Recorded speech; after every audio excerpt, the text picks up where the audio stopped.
General Electric, symbole d'une impuissance publique. Bonjour à tous, bienvenue dans Dimanche en politique, votre émission de débat en Franche-Comté.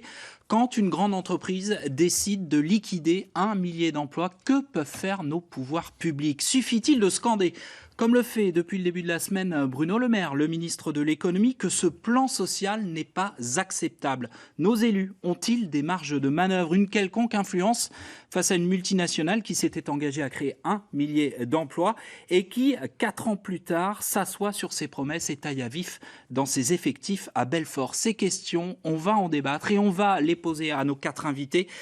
Je vous les présente tout de suite. Denis Sommer, député La République En Marche du Doubs. Également sur ce plateau, Cédric Perrin, sénateur Les Républicains du territoire de Belfort. Bastien Faudeau, conseiller municipal et départemental de Belfort, membre de la gauche républicaine et socialiste. Et Patrice Lombard, conseiller régional du Rassemblement national. Bonjour à tous les 4. Merci d'avoir accepté notre invitation. Alors vous en avez l'habitude, cette émission, vous pouvez la commenter sur les réseaux sociaux, interpeller nos invités avec le mot dièse qui s'affiche, Dimpol FC comme Dimanche en politique Franche-Comté. Je me ferai au cours de ce débat le relais de certaines de vos questions. Alors messieurs, le mardi 28 mai, au surlendemain des élections européennes, la direction de General Electric a donc officialisé un plan social d'envergure, plus de 1000 emplois supprimés principalement à Belfort.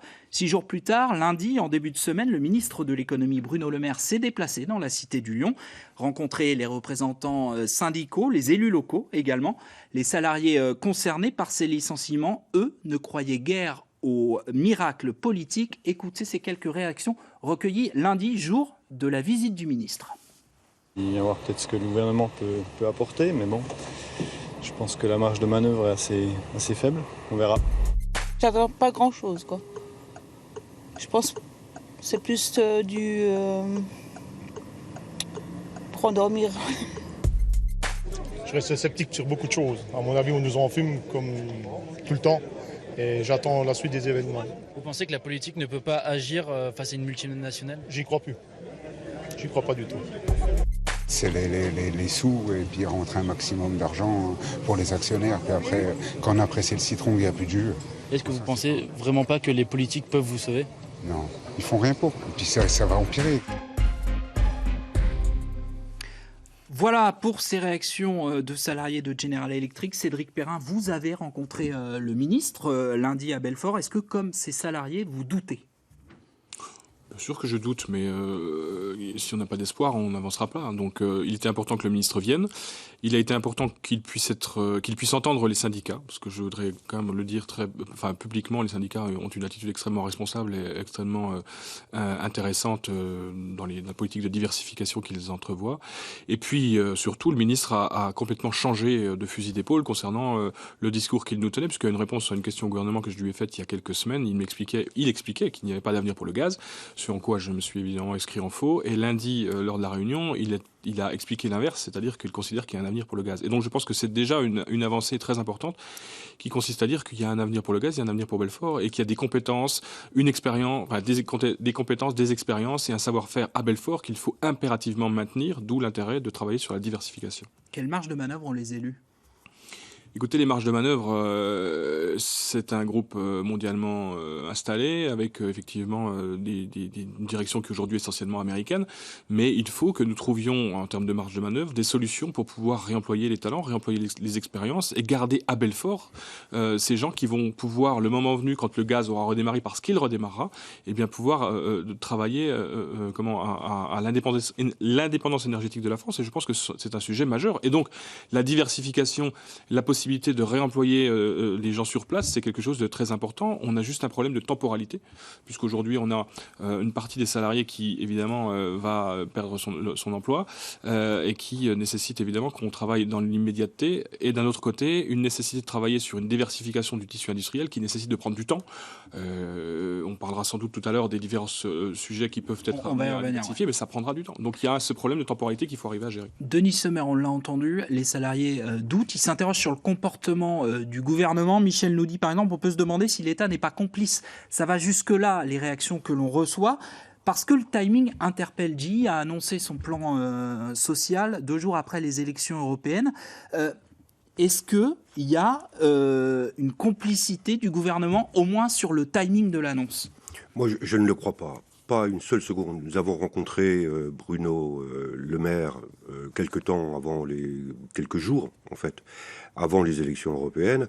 Et Bruno Le Maire n'avait aucune information sur le moment où... Et vous le croyez?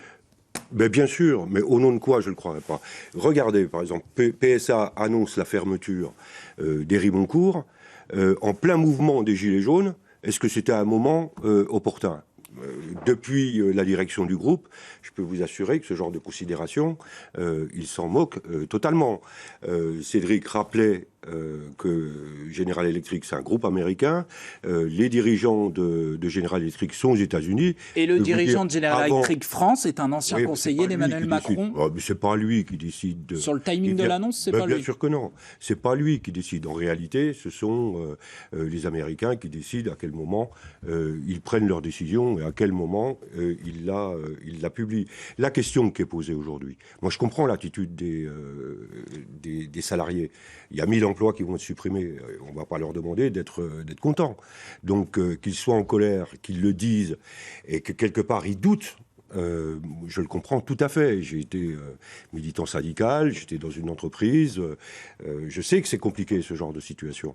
Ceci dit, si on veut s'en sortir, si on veut construire des solutions, il faut à la fois que les salariés, bien évidemment, se mobilisent, parce que ça ne peut pas se faire sans eux. Ce qu'ils font, encore vendredi matin, avant-hier, ils se sont mobilisés, ils ont empêché la sortie d'une turbine. Voilà. Et moi, j'ai rencontré régulièrement les organisations syndicales pour travailler avec eux, notamment sur les questions de diversification.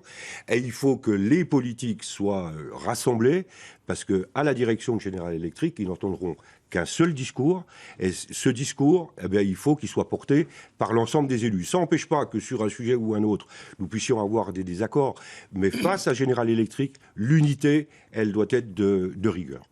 Patrice Lombard, comment vous qualifiez l'attitude des pouvoirs publics et du gouvernement? Eh bien, cette affaire, avec le malheur qu'on vient d'entendre, là, c'est assez étonnant de voir la clairvoyance des employés, qui sont les employés d'un haut niveau et qui veulent garder évidemment leur emploi et leur technicité. Mais on se rend compte malheureusement qu'ils voient très clair dans cette... Je ne suis pas tout à fait d'accord dans l'annonce que, comme disait M. Sommer, où c'est tout d'un coup on s'aperçoit un lundi matin après des élections que la filière gaz ne marche pas. D'abord, ce n'est pas le cas.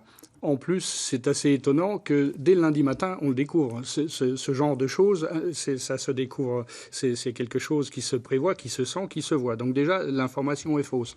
En plus, on a bien vu que les Américains avaient voulu se saisir de la petite perle que nous avions chez nous, et nous en avons beaucoup, pour récupérer les technologies et ensuite essayer de faire du bénéfice avec, puisque notre façon de voir les choses est nettement différente que celle du président américain, qui, lui, vous l'a dit très clairement, c'est America Back Again ou America First. Donc, nous sommes là derrière avec une entreprise privée qui en a racheté une autre avec des signatures qui ont été, et je pense que l'avenir nous le dira un peu plus clairement, qui ont été faites avec des contraintes qui sont, pour l'instant, il y a une provision qui a été faite là, en cas de non-emploi non-embauche des 1000 embauches prévues. Oui, les 50, oui. Voilà, qui a été prévue de façon qui a été budgétée. Et qui seront réinvestis principalement à Belfort, a priori. A priori, c'est ce qu'a promis le ministre. Mais ça on n'en est pas sûr. Donc pour moi, l'annonce, déjà, elle n'est pas vraie. Et le système de prédation va porter un énorme tort à Alstom et à la France, puisque nous vendons beaucoup de choses qui marchaient bien chez nous. Et nous n'avons pas la même façon de gérer, puisque nous pensons plus, au niveau du Assemblée nationale, nous pensons plus en État-nation et en État stratège à longue échéance, puisque l'histoire a été lancée par M. Macron. M. Macron qui fait des discours et qui connaît bien les choses. On l'a encore vu hier. Pendant toute une journée, il est capable de citer beaucoup de choses. A priori, s'il est si intelligent que ça, il aurait dû voir. Guy doit comprendre que le plan social ne nous convient pas, qu'il peut et qu'il doit être amélioré. Bastien Faudot, est-ce que Bruno Le Maire est convaincant quand il dit « c'est pas acceptable » ? Vous comprenez bien, M. Chevreuil, qu'on est dans une situation dans laquelle, depuis maintenant 30 ans dans le pays, on fait venir les responsables politiques sur les plateaux de télévision pour leur demander de commenter les drames qui ont une histoire. Je veux souligner ici, avant de parler plus spécialement du dossier de General Electric qui nous préoccupe, que la désindustrialisation, ce n'est pas une catastrophe naturelle. Elle est le produit d'une histoire humaine, de choix politiques, qui ont été ceux de l'abandon de la production, de l'économie de production dans notre pays. On n'aura pas le temps de développer ces éléments-là. Mais il est fondamental, pour donner droit à ce que nous venons de voir à travers l'expression des salariés, notre devoir n'est pas seulement d'avoir un langage de commisération en regardant et en considérant effectivement comme légitime la colère qui est la leur aujourd'hui. Il faut, au plus profond de nous-mêmes, la comprendre. Et quand je dis la comprendre, ça veut dire y faire droit.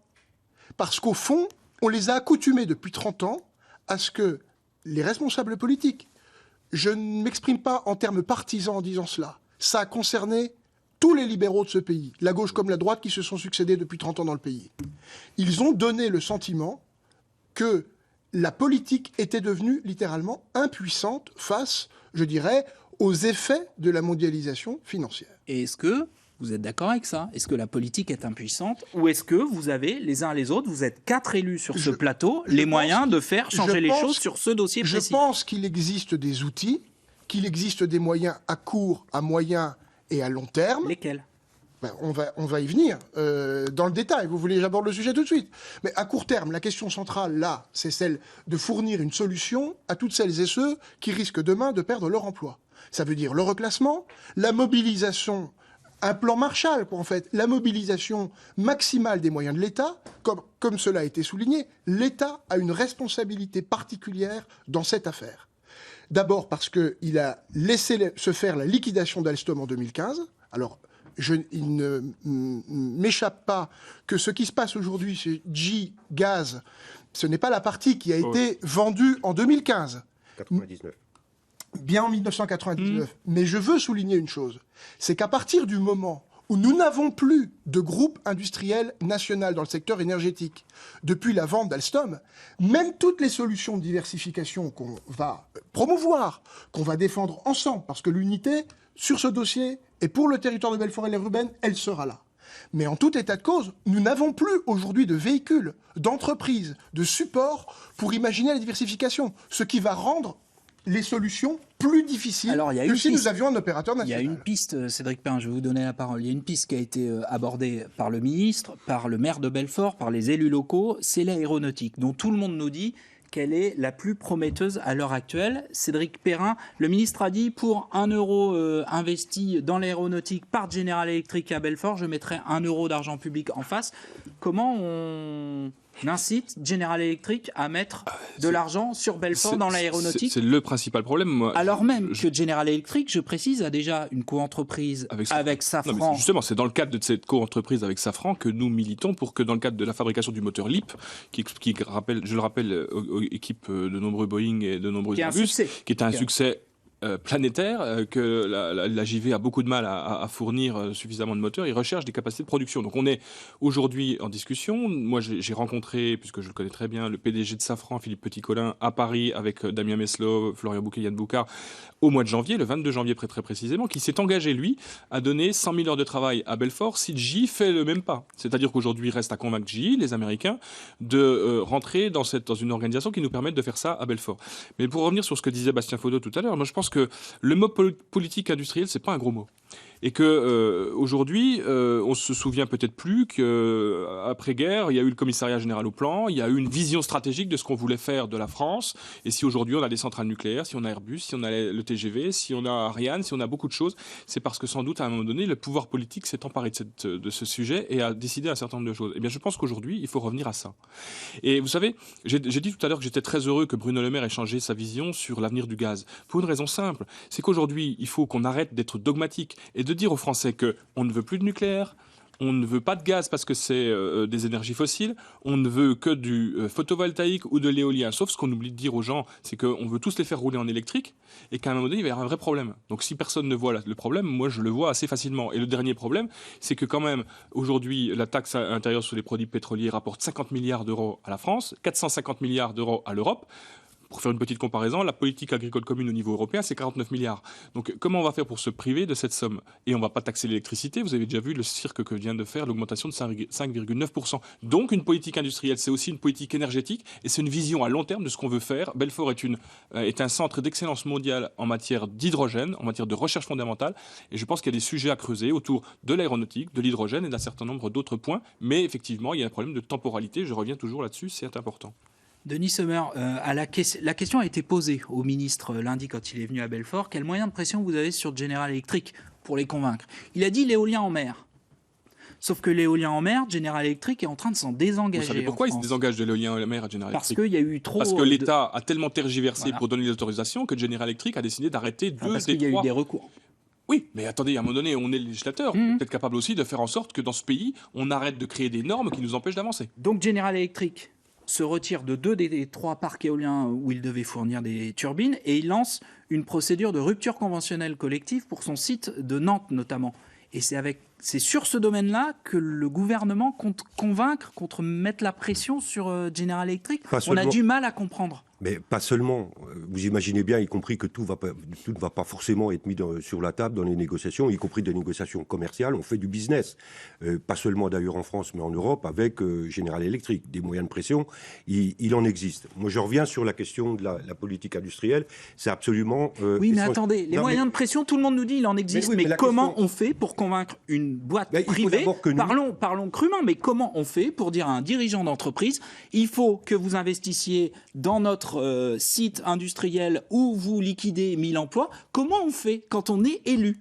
Quand on est élu, il faut que l'industriel à qui on parle ait une idée précise de ce que les politiques veulent faire. Et donc, pour cela, il faut une politique industrielle. Je prends la question des énergies renouvelables, la question des éoliennes. L'essentiel des éoliennes qu'on installe dans notre pays sont fabriquées où? Elles sont fabriquées, pour le mieux, en Allemagne.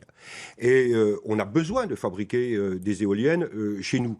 Il y a des technologies qu'on domine parfaitement dans notre pays, et particulièrement à Belfort. Mais pour cela, il faut aussi que la France ait une idée précise de ce qu'elle veut développer dans le pays sur des questions comme celle-là. La question de l'hydrogène est absolument essentielle. L'hydrogène, c'est l'énergie de l'avenir. C'est l'énergie de l'avenir. Les grands pays comme la Chine, l'Inde, où les phénomènes de métropolisation sont extrêmement importants, auront recours dans les années qui viennent énormément à l'hydrogène comme vecteur énergétique et comme moyen de stockage de l'énergie. On est tous d'accord que c'est le développement d'une nouvelle industrie. Prenons de l'avance sur des sujets comme ceux-là. Et quand la démarche qui est engagée par Bruno Le Maire, de dire mettez 1 euro, la France vous accompagne, l'État vous accompagne, on met 1 euro. Et quand donc on met de l'argent public sur des projets sur l'aéronautique. Il a dit ça sur l'aéronautique, pas sur l'hydrogène. Mais donc on remet de l'argent public sur la table pour l'amende que va payer une entreprise qui supprime 1000 emplois. On est d'accord. General Electric. L'amende. Non mais attendez. L'aéronautique. L'objectif c'est quoi? C'est non mais quand il dit on met 1 euro pour 1 euro, c'est s'il y a une capitalisation et le montage d'une entreprise, l'État est prêt à participer à la capitalisation de l'entreprise pour lancer une nouvelle production sur Belfort. Sur l'hydrogène, c'est aussi la possibilité qu'on a de diversifier le tissu. Alors aujourd'hui, on est au stade de la recherche fondamentale, de l'application bientôt, mais il faut quand même savoir qu'à Belfort, personne ne le sait vraiment, mais on a quand même le centre de compétitivité véhicule du futur avec le pôle au FC Lab, qui est quand même un des fleurons au niveau mondial, il faut être clair, sur la recherche fondamentale en la matière. Donc c'est important. Je voudrais revenir sur ce que vous disiez tout à l'heure. Très rapidement, que la parole circule. Tout à l'heure, je discutais avec les syndicats ce midi sur l'histoire de la pression qu'on peut faire sur les dirigeants de GE. Il faut savoir qu'aujourd'hui, les dirigeants de GE sont soit aux États-Unis, soit en Suisse.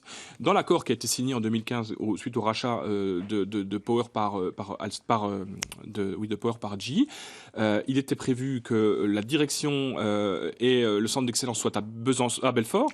Et tout a été déplacé en Suisse. Donc les capacités on a, les engagements n'ont pas été tenus. Voilà. C'est clair. Ça, c'était en plus des 1000 emplois créés. Qu'est-ce que l'État peut faire aujourd'hui pour faire respecter ses engagements à GE? C'est une question. Mais comment on fait pour exercer des pressions sur des gens qui sont en Suisse, qui rapatrient en Suisse les bénéfices et qui exportent à Belfort les déficits? Il y a quand même un vrai sujet autour de ça. C'est la parole. Et vous n'avez pas la réponse. Et ben moi, j'ai pas la réponse. Parce qu'aujourd'hui, je ne sais pas qui est capable de Dans respecter beaucoup de ces commentaires, engagements. je vous donne la parole, Monsieur Lombard. Dans beaucoup de commentaires qu'on nous envoie, revient une question lancinante, la renationalisation. Frédéric, pourquoi ne pas renationaliser les services de l'énergie et d'autres services stratégiques pour notre pays? C'est vital. Lounès, le président de la République directement responsable de ce gâchis, doit être sommé de protéger les salariés et l'indépendance stratégique nationale. Aujourd'hui, le problème, c'est que cette activité, elle appartient à une entreprise américaine. Donc c'est fini. Voilà, une on peut entreprise plus. privée, on ne peut pas nationaliser, on n'est pas dans un état totalitaire. Donc la seule manière de récupérer, c'est de racheter. Quelqu'un qui ne veut pas vous vendre, il va le racheter à un prix fou. Et de toute façon, s'il ne veut pas vous le vendre, il ne vous le vendra pas. Donc pour l'instant, le problème avant le crash, c'est d'éviter le rocher. Donc en évitant le rocher, c'était de mettre la bonne personne au sommet. Pour l'instant, nous avons Macron qui, lui, traite et vend toutes nos perles à l'étranger. Et puis quelques-uns aussi aux Européens.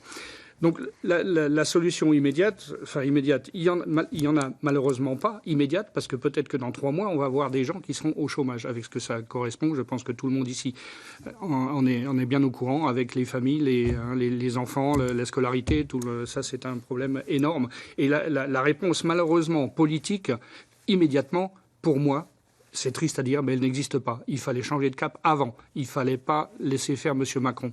Qu'est-ce qu'on peut faire, effectivement, au niveau du gaz? Au niveau du gaz, je ne pense pas... Enfin, j'ai des informations qui certifient qu'au niveau du gaz, on a des possibilités qui sont, au lieu de d'avoir investi sur au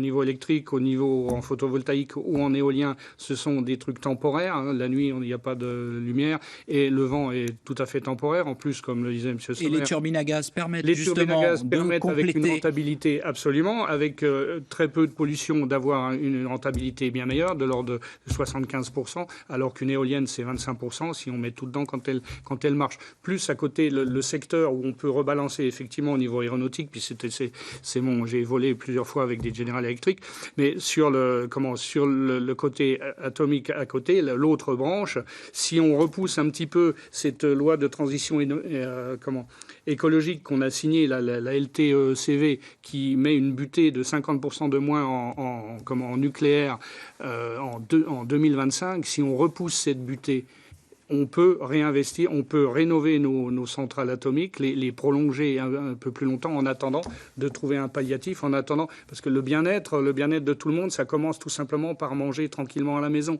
Et puis l'écologie, c'est un fait certain, mais on commence par être bien chez soi avant de... Bastien Faudreau, est-ce que vous êtes d'accord avec Patrice Lombard? Il n'y a pas de solution de réponse politique à court terme? Non mais à court terme, il faut s'occuper des salariés, de leur reclassement et leur trouver un boulot. Faire la pression maximale, dans un premier temps, faire la pression maximale sur General Electric, dont je souligne que nous sommes clients. Nous avons donc quand même des capacités d'action sur eux.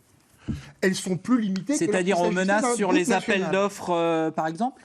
Et bon, tout de suite, les grands mots, les menaces. Non, ça veut dire, on leur explique que nous avons des intérêts, qu'eux en ont, et qu'il faut qu'on trouve un bras de fer. Est-ce que des fois, on... Je rappelle quand même qu'ils ont 17 000 salariés en France, et que là, ils en licencient 1000, et que le bras de fer avec General Electric, c'est aussi 15 000 emplois qui restent, quoi. Et le ministre l'a très clairement rappelé lors de la réunion qu'on a eue lundi.